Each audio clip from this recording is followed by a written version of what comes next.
Hi everyone, this is Nurse Cat. Welcome to my channel. Parang naninibago ako na mag-vlog ngayon. So it's been a while hindi po ako nag-upload kasi meron din po akong sariling buhay. Yun. So I'm uploading right now just for me to put it in para makapag-publish at makapag-upload po sa aking YouTube channel. And for those subscribers who are subscribing, thank you so much guys, at patuloy niyong pag-stick sa aking journey dito sa US. Today we're going to talk about nursing certification. Okay. What is nursing certification? Nursing certification has a long history. Ang nauna niyan is ang American Nursing Credentialing Body. Sila ang nagpasimuno ng lahat ng mga exams na to. Kasi, since they started ANCC, this credentialing body had started 1950s pa, according sa aking Google research. Tingnan natin So, sa US, dito lang sila gumagawa ng, mayroon silang nursing certification dito in which this will just give a proof that you specialize in a particular nursing field. Say for instance, med-surg, ED, nursing leadership, pediatrics, critical care, cardiovascular, or kahit ano pang mga certifications dyan. And according to the study done in 2020, based on National Library of Medicine, sabi niya, they did a study between the relationship of nurse certification, and clinical nursing outcome. Sabi, nursing certification correlates with increased patient care quality by several metrics, including lower instance of falls and healthcare associated infections, which is very interesting. Bakit sa study na to sinabi na yung mga nurses na may nursing certification, mas mababa ang instances ng falls ng mga nurses at saka healthcare associated infections compared mo dun sa mga walang nursing certifications.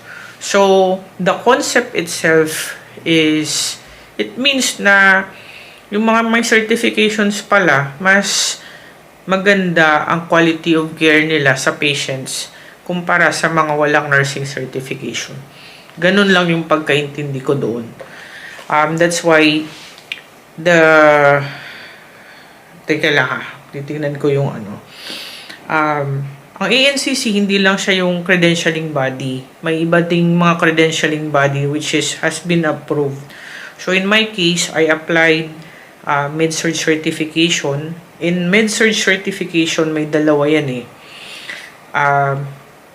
under ANCC, tapos yung isa under AMSN, which is both na yun tinake ko. So what's the difference? Parehas din po silang med-surg certification. There's no difference about it. So ANCC certification. Tignan natin itong mga nakita kong screenshot. ANA has promoted extensive education and development from endorsing study of all phases of nursing in 1950 to establishing its own credentialing center in 1990s. At kita ko dito na yung Magnet Hospital, so in 1990, ANA Board of Directors approved a proposal of Magnet Hospital Recognition Program for Excellence in Nursing Services. So most of the Magnet designated hospitals or the hospitals who are aspiring to get a magnet accreditation, they encourage their nurses to take nursing certifications. And most of the hospitals, minsan, they sponsor you to take to sit on the exams and even refunded if you get the certifications. And sometimes they give like incentives for you to take these certifications, especially for the magnet hospitals, which is also magka-tie up yan sila ng ANCC. So, yun. Bakit gusto ba ng mga hospital, bakit gusto ng mga nurses na, teka, mali. Ano ba ang meron sa mga magnet hospitals? So, history. 1983, the American Academy of Nursing Task Force on Nursing Practice Hospitals conducted a study to identify work environments that attract and retain well-qualified nurses who promote quality patient, resident, and client care. History to ng magnet program. Bakit nagkaroon ng magnet program? It has been established since 1983.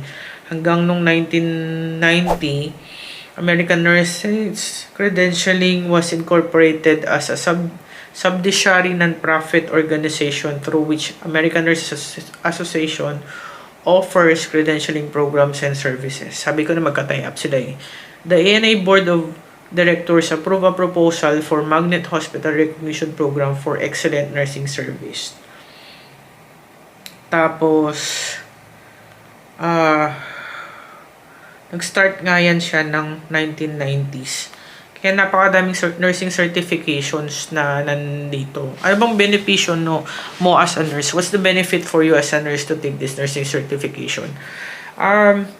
Employability-wise, if I would be the employer, of course, I will have a good impression if you have a nursing certification. Why? Because it only proves that you are interested, or you are it shows that you are serious about your professional development if you have nursing certifications. So I would highly encourage Filipino nurses, even if you are not working here yet, to take your nursing certifications. There are, ang alam ko, under AMSN, which is also a credentialing body apart from ANCC, you have an option if you are international nurse to take to sit on credentialing nursing certification. So, kung maluwag-luwag naman kayo, pwede kayo mag-invest dito para mas mag-increase yung yung employability din nyo. And secondly, this will prove that you have an enough critical thinking skills to manage the patient. Kaya nga, may ginawang study that for the correlation, lower instance of falls and healthcare associated infections. It means, siguro, kapag ikaw may credentials ka, you know the ins and outs of the field itself, and you understand how things. You think like a med-surg nurse, you think like an ED nurse, you think like a nurse executive nurse, you think like a critical care nurse. Kapag napasa mo yung mga credentialing na yun. So, why not? Take those nursing certifications if the hospitals are giving it to you for free. And then, I'm gonna give you the video that I took last year, kasi nag-take ako both ng med-surg certification ng under ANCC at saka MSN. At ito ang aking. I just finished my CMSRN certification exams. As I told you earlier, it's already 1:30. I started around 10:30. 3 hours. The exams will run for 3 hours. And I now see the difference between the exams, Med-Surg certification exams by ANCC and CMSRN. It's more on medical surgical field, pero I find it very challenging to answer the questions of CMSRN administered by AMSN compared to the one with ANCC. The one with ANCC is much more easier, but for the CMSRN, if you don't have an experience in the med-surg field, even if you review, it will be a challenge for you to answer the questions. So it makes sense to me now that the CMSRN qualification for you to sit the exams is you have to have at least 2 years of med-surg experience. Because I don't think the newly grad would be able to absorb everything in CMSRN exams compared to ANCC. That's just my opinion. I'm basing my experience, I'm basing it what I'm saying with my experience, and it's a bit challenging talaga, the med-surg exams under CMSRN compared to ANCC. That's what I could say. And now I'm opening my phone. After the exams, you will see if you were pass and fail. I read the letter. I read the word pass, so I passed my CMSRN. I'm waiting for an official email that I will be receiving. Is it worth spending those amount? Probably it is. I don't know, but kasi I considered it na after I applied for certification, I considered the money I spent there as quits na. So yeah, gosh, I got a lot of message now. So to cut the story short, the reason why I took 2 med-surg nursing certification, because I applied first in AMSN, yung CMSRN na certification. Nag-apply muna ako dun. Tapos ang tagal nila bago nila ako in-approve. Took me few months, and then they have a lot of ins and outs na tinatanong sa akin before they allow me to sit. And then to the point na sabi ko, I think this is hopeless. So I just applied in ANCC anyway for Med-Surg BC. Then I applied in Med-Surg BC. Within the next 24 hours, they approved me to sit on the exams. A day after that, ito naman. So a day after na-approve ako ng ANCC to sit a Med-Surg certification exams, AMSN naman under CMSRN, sinabi niya, uy, approve ka na for exam. So I was like, my mom said, just take both of the exams, sabi niya. Kasi pinatagal-tagal ka niyang isa. Tapos ngayong in-approve ka na, saka mo naman ika-cancel. Gusto ko na nga talaga i-cancel eh. Pero anyway, I took both of the exams and I passed. And then yung certifications na yun will be active for 5 years. Then after 5 years, i-renew ko lang siguro isa sa kanila. Kasi hindi ko naman kailangan yung isa. So, yun yung story ko. And I have a very interesting, I found something na naging history pala ng American Nurses Association. Yung American Nurses Association pala, may kinalaman sila sa pag-improve ng nursing quality dito sa US, may kinalaman yung sulat ni Florence Nightingale. And a part of her letter is this. Let's read together. Or basahin natin. Sabi niya, a good nurse will make progress and learn something to the last day of her nursing life. There is a great temptation to a young community to be in a hurry, to scratch the ground, and will dig deep, to do surface work, to put in all flowers instead of growing flowers and fruit from the seed. Strike your roots deep rather than spread your branches too far.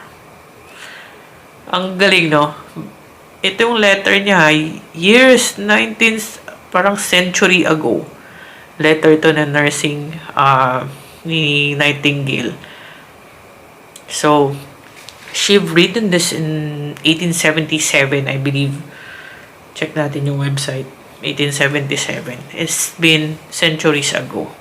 Yung message nga niya na she said, a good nurse will make progress and learn something to the last day of her nursing life.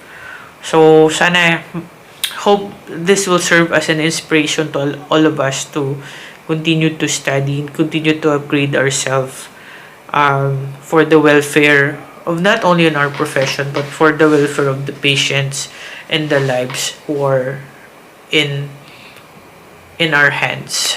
So, yun lang. At ma-inspire kayo to take your nursing certification. Again, this is Nurse Cat. At kung magtatanong kayo pa paano mag-apply, just go to ANCC website. You should be able to see all the nursing certifications and all the requirements you need to take. You need to have for you to sit on exams. And patuloy po tayo na maging progresibo sa ating nursing profession. Hanggang sa muli, this is Nurse Cat. Bye-bye.